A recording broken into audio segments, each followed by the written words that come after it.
Rain poured relentlessly over the city that night. The streets shimmered with reflections of neon lights, and the tall glass building of Kingston Enterprises stood like a tower piercing the clouds. Inside, Ethan Kingston, a young, cold-hearted CEO known for his ruthless business decisions, sat alone in his office, surrounded by silence and success. He had everything: power, money, respect, but not warmth.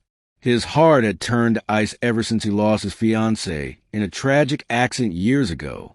Work was his only escape. He was about to shut his laptop when a faint, desperate knock echoed from the glass door of his penthouse apartment above the office. Frowning, he glanced at the clock. It was past midnight. Who could be here at this hour? Another knock, this time weaker, trembling. Ethan rose, irritation mixing with curiosity. He opened the door slightly and froze. A little girl, no older than 6, stood drenched in the rain. Her small pink jacket was soaked.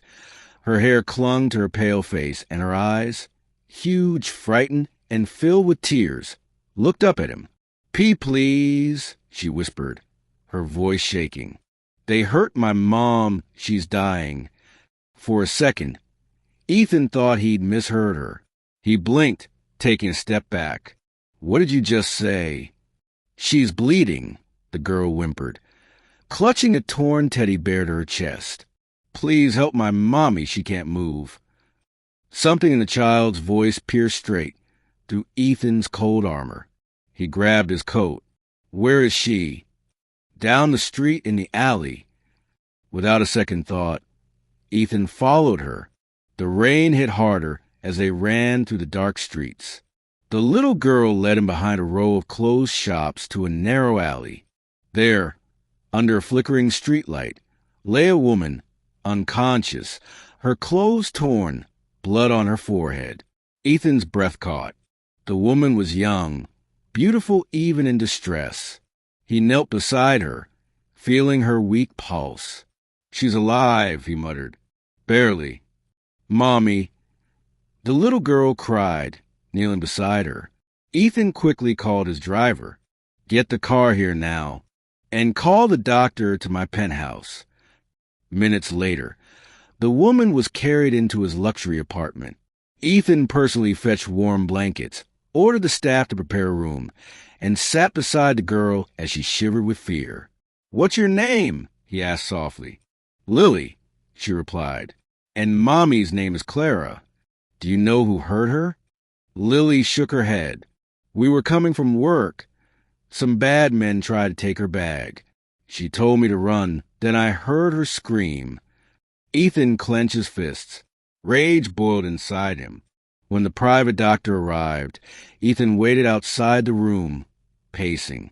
For the first time in years, he wasn't thinking about profits or board meetings. He was thinking about a stranger.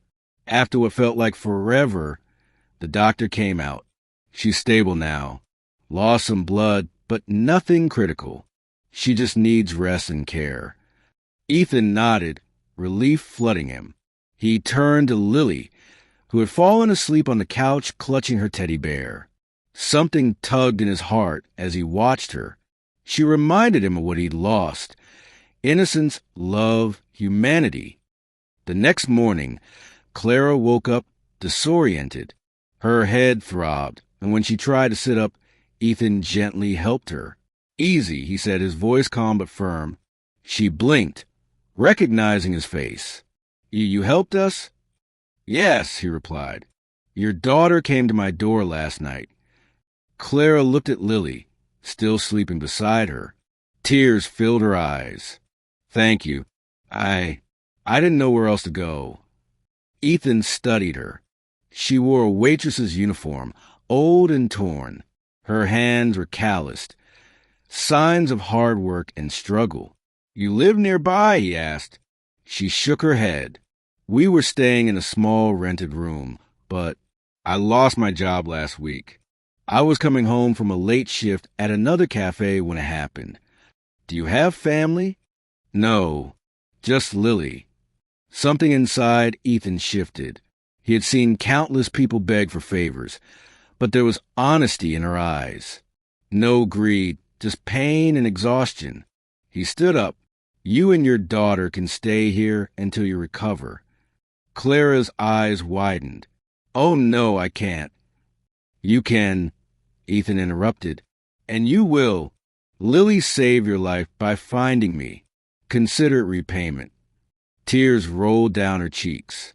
I don't know how to thank you. He looked away. Don't. Just get better. Days passed. Ethan found himself coming home earlier just to see Lily running through the halls, laughing as if she owned the place. She filled his silent penthouse with giggles and sunshine. Clara, too, slowly healed, and she insisted on helping around the house. She cooked, cleaned, and made simple meals that Ethan hadn't tasted in years. Home-cooked food filled with warmth. One evening, Ethan came home late to find Clara asleep on the couch, a book in her lap, and Lily curled beside her. A soft smile formed on his lips. For the first time in a decade, his home felt like home. A week later, the police arrested the men who had attacked Clara. Ethan had used his connections quietly to make sure justice was served. When Clara found out, she was stunned. You did this for me? You didn't deserve what happened, he said simply. No one does. She looked at him for a long time. You're not the man people say you are. He frowned. And what do they say? That you're cold, heartless, unkind. She smiled faintly. But I see someone else. For a moment, their eyes locked, and something unspoken passed between them. Weeks turned into months. Clara found a new job at one of Ethan's restaurants, though he never told her he owned it. He wanted her to succeed on her own. Lily often waited in Ethan's office, drawing pictures of Mommy, me, and Mr. Ethan. Each time she handed him one, he couldn't help but smile. One evening, Lily ran to him, holding another drawing. Mr. Ethan, look. He looked down. This time, the picture showed all three of them holding hands under a big heart. Why a heart? He asked gently. Because, Lily giggled, you make Mommy smile again. She says you save her life, but I think you save her heart too. Ethan felt his throat tighten. He looked at Clara, who stood nearby, blushing, and in that moment, the walls around his heart finally crumbled. He knelt down to Lily's level and whispered, Maybe you both save mine too. Months later, Ethan's once lonely penthouse echoed with laughter, warmth, and the smell of homemade dinners. No longer was he the cold CEO everyone feared. He was a man who had found a family when he least expected it. All because one rainy night, a little girl had knocked on his door and said, They hurt my mom. She's dying. And the CEO Millionaire had stared in shock, only to discover the miracle that would heal his soul forever.